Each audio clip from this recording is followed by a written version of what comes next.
Mouton 1, ours 0. Oubliez les promesses de l'an dernier, le gouvernement a tranché en faveur des bergers. Il n'y aura pas de nouvel ours introduit dans l'ouest des Pyrénées. Une victoire savourée par les opposants au plantigrade.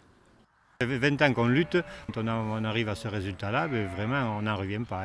Pour le moment, après bien sûr, on reste mobilisé parce qu'on se méfie de tout, quoi. Travailler 24 heures sur 24 à surveiller dehors et par tous les temps un troupeau parce qu'il peut y avoir une attaque potentielle d'ours, ce n'est plus de notre temps.